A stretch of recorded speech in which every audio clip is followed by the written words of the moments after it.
বিসমিল্লাহির রহমানির রহিম। এও ইসলামিক টিভি। তাহলে তার কি নাই? ইন্না আ'তাইনাকাল কাউসার। নবীজি মাকামে মাহমুদ ওয়ালা নবী। কেউ যদি বলে কিসের মাকামে মাহমুদ, মাকামে মাহমুদ আবার কি?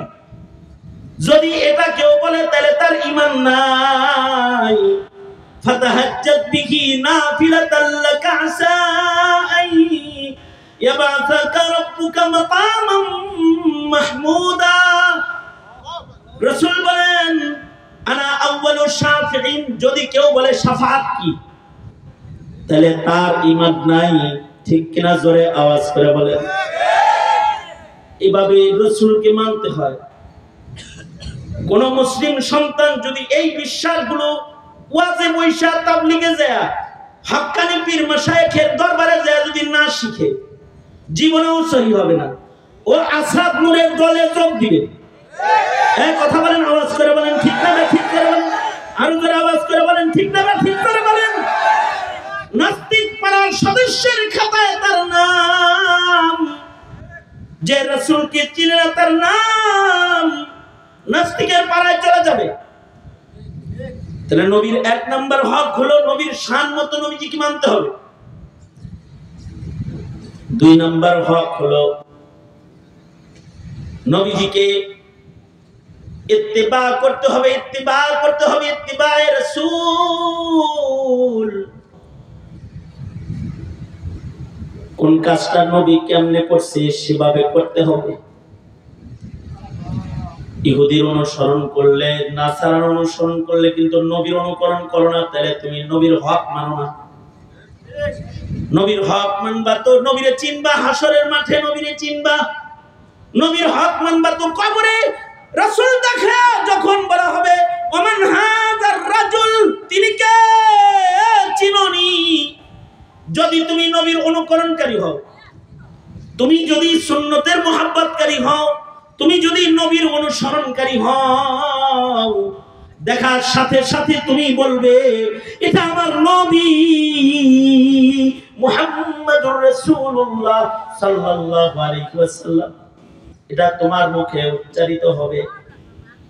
নবীজির তিন নাম্বার হক নবীকে ভালোবাসা। নবীকে কি বাসা? ভালোবাসা। নবীর ভালোবাসাটা কিরকম হইতে হইবে? নবীর ভালোবাসাটা হইতে হইব জানের চেয়ে বেশি। নবীর ভালোবাসা হইতে হইব সন্তানের চেয়ে বেশি। নবীর ভালোবাসা হইতে হইব পিতামাতার চেয়ে বেশি। দলরে ভালোবাসো কিন্তু নবীরে ভালোবাসো না, তুমি কেমন মুসলমান? ছেলে মেয়েরে ভালোবাসো, তাই ছেলে মেয়ের ভরণ পোষণ করো, তাদের দেখভাল করো, কিন্তু নবীরে ভালোবাসো, নবীর দেখভাল তো তুমি করো না, তুমি কেমন মুসলমান?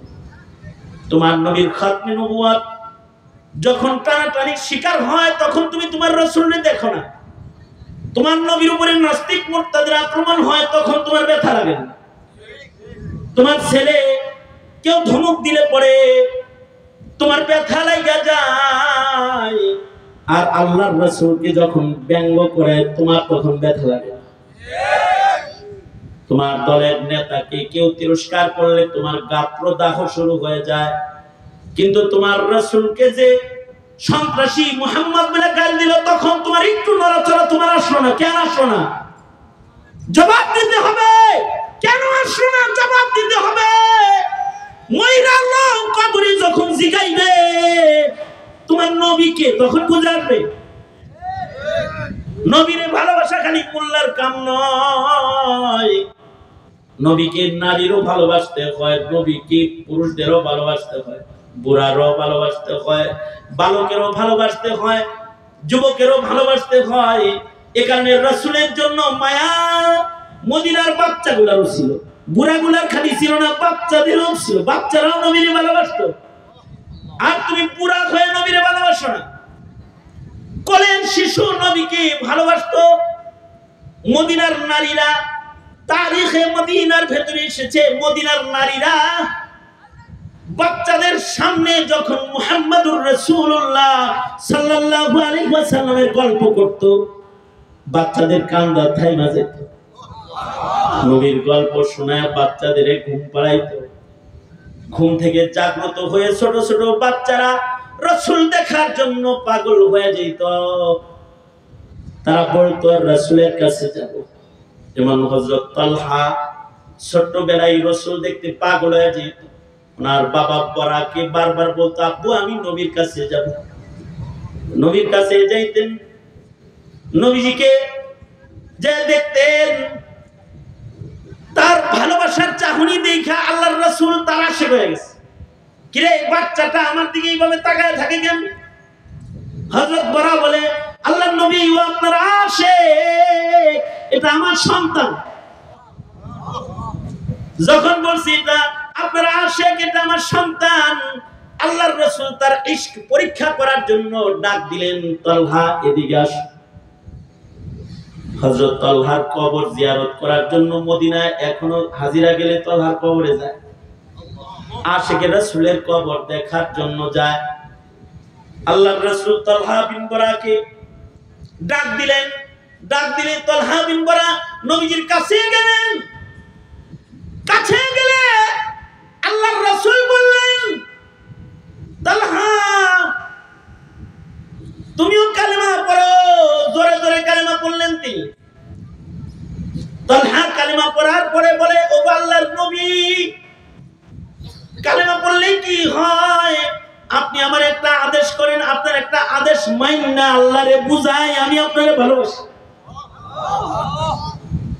বাচ্চা যেমন বুঝা শূন্য নবীর আদেশ মানতে চায়, তো নবীও বাচ্চাটারে পরীক্ষা করবার চায়।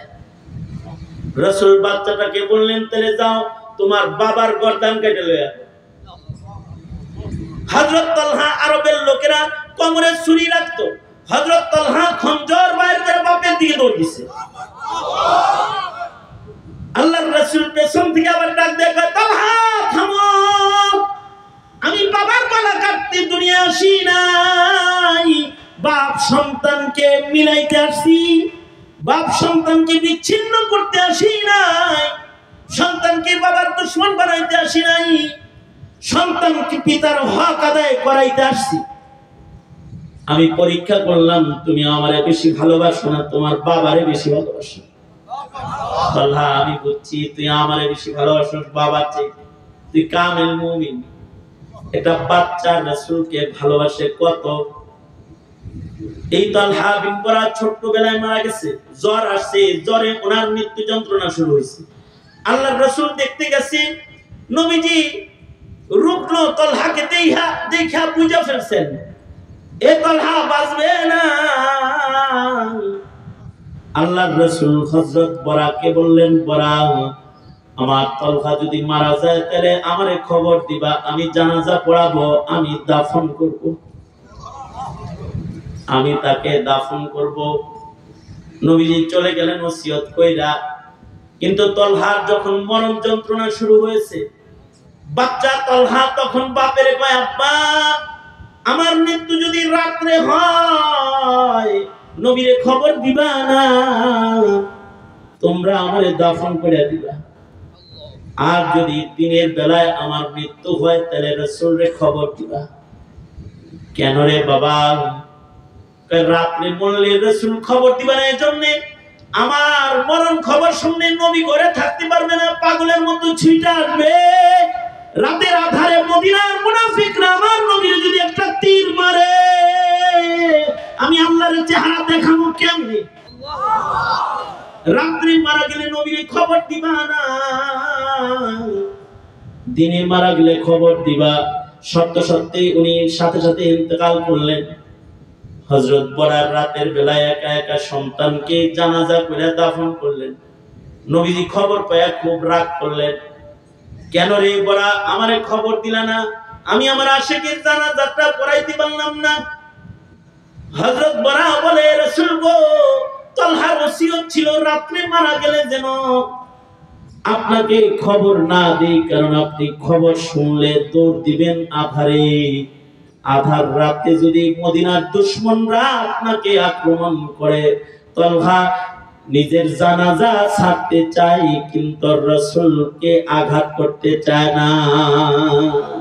নবী কষ্ট করুক এটা চায় না। একটা বাচ্চার ভিতরে নবীর ভালোবাসা, আর তুমি আমি বুড়া থুরথুরা, হায়াত শেষ হয়ে গেছে পুরা, কবর পথের যাত্রী, এখনো নবীর মোহাব্বত নেই। কিভাবে প্রশ্নের উত্তর দিবে কবরে?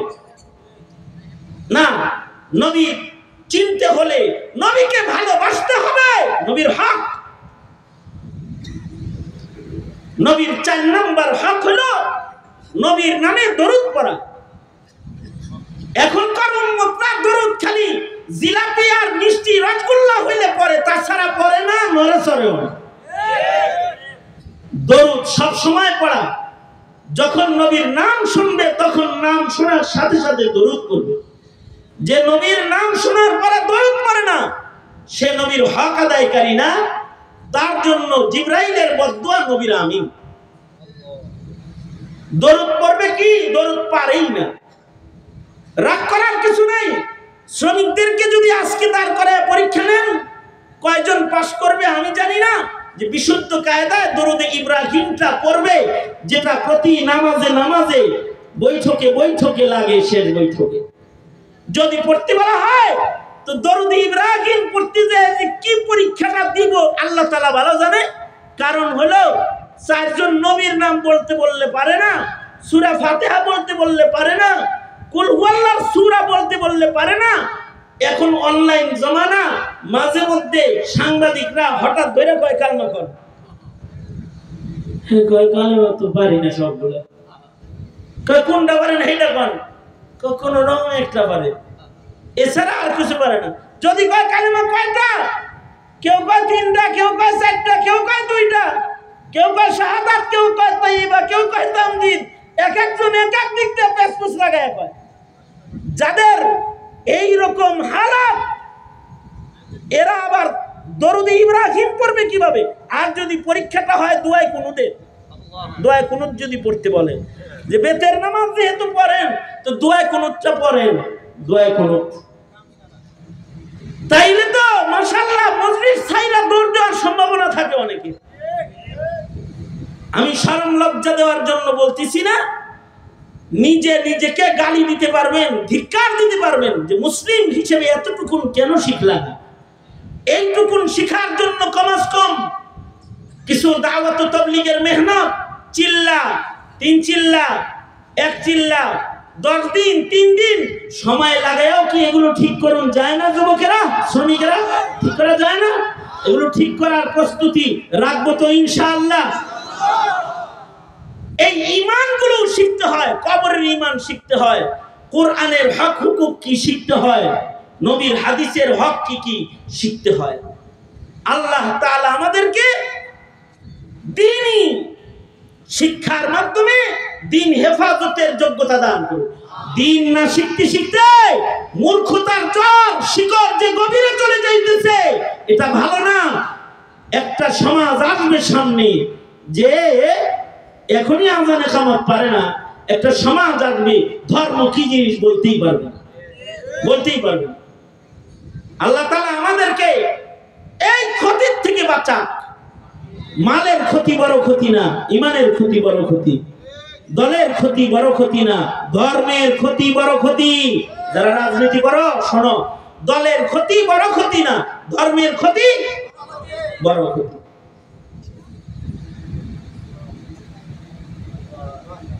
ইনশাআল্লাহ ধর্মের ক্ষতি করব না, ইমানের ক্ষতি হতে দেব না। ধর্মের ক্ষতি, ধর্মের ক্ষতি, ধর্ম যে শিখাইবো তা করে খালি জেলে পাঠাই দিয়ে রাখবো, ধর্ম বাঁচবো নাকি কও? হ্যাঁ, চিত্রনায়িকা, ডান্সার, গায়িকা, তা করে খালি সম্মান দিবা, তাহলে ধর্ম বাঁচবো, তাই না? ধর্ম বাঁচাও, ধর্ম বাঁচাও। ধর্ম যদি বাঁচাইতে চাও, ধর্মগুরুর সান্নিধ্যে যাও, ধর্মগুরুর কাছে যাও। ধর্মগুরু আছে, ধর্মের মূল্যায়ন করো।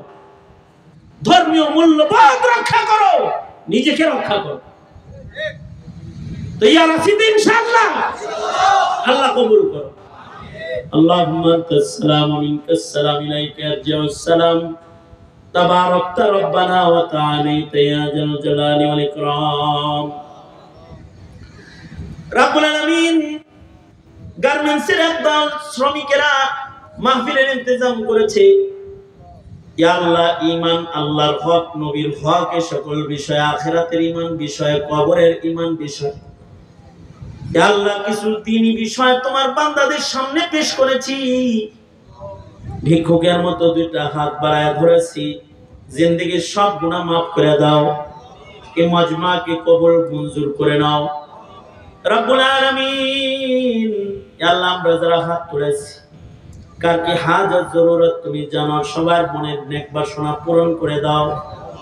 আয় রব্বুল আলামিন, বুড়াদের হযরত আবু বকর বানায় দাও, যুবকদেরকে খালিদ বিন ওয়ালিদ বানায় দাও, পর্দার আড়ালের মা বোনদের হযরত ফাতেমা খাদিজা বানায় দাও।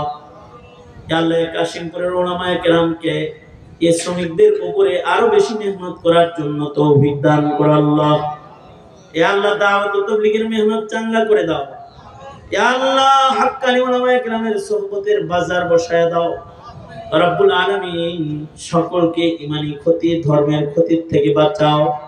জানি না কার মা নাই, কার বাপ নাই, নিজের হাতে অনেকে নিজের মা কবরে রাখছে, নিজের হাতে অনেকে নিজের বাপ কবরে রাখছে। রব্বুল আলামিন, মেহেরবানি করে যাদের পিতামাতা অন্ধকার কবরের বাসিন্দা, তাদের মা বাবার কবর জান্নাতের বাগান বানায় দাও। যাদের আব্বা আম্মা আছে, হায়াত বানায় দাও।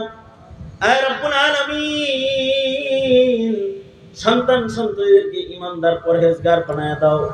আয় রব্বুল আলামিন, ইয়া আল্লাহ, সন্তানদেরকে হার কিসমের ফিতনাত থেকে বাঁচাও। ইয়া আল্লাহ, নাস্তিকবাদের ফিতনাত থেকে বাঁচাও। ইয়া আল্লাহ, সন্তানদেরকে বিদআত শিরক থেকে রক্ষা করো, প্রজন্মকে তুমি হেফাজত করো। আয় রব্বুল আলামিন, আয় মালিক, ইয়া আল্লাহ, আমরা যারা হাত তুলেছি, আমাদের সন্তানদেরকে 5 ওয়াক্ত নামাজি বানায় দাও। ইয়া আল্লাহ, ওদেরকে দ্বীনি জগতের উন্নতি দাও, কবরের ঈমান, হাসরের ঈমান মজবুত করে দাও। ফিলিস্তিনের মজলুম মুসলমানদের জন্য তুমি মদদের ফয়সালা করো। আয় রব্বুল আলামিন, মজলুমদের জন্য মদদ পাঠায়া দাও। ইয়া আল্লাহ, মজমা যারা আয়োজন করেছে, যারা অর্থায়ন করেছে, যারা নেতৃত্ব দিয়েছে, সর্বোপরি হাজিরা দিয়ে মাহফিলটাকে যারা প্রাণবন্ত করে তুলেছে, আয় রব্বুল আলামিন, এই মাহফিল তাদের জন্য নাজাতের জরিয়া বানায় দাও। ইয়া আল্লাহ, যত খায়ের, যত কল্যাণ সব দান করো, অকল্যাণ আর অমঙ্গল হতে হেফাজত করো। সুবহান রাব্বিকা রাব্বিল ইজ্জাতি আম্মা ইয়াসিফুন ওয়া সালামুন আলাল মুরসালিন ওয়ালহামদুলিল্লাহি রাব্বিল আলামিন। ওই বয়ে বয়ে খালি কমাস বারাসকে, হ্যাঁ হ্যাঁ, তোর মাইক, এটার নাম কি তোর? হ্যাঁ।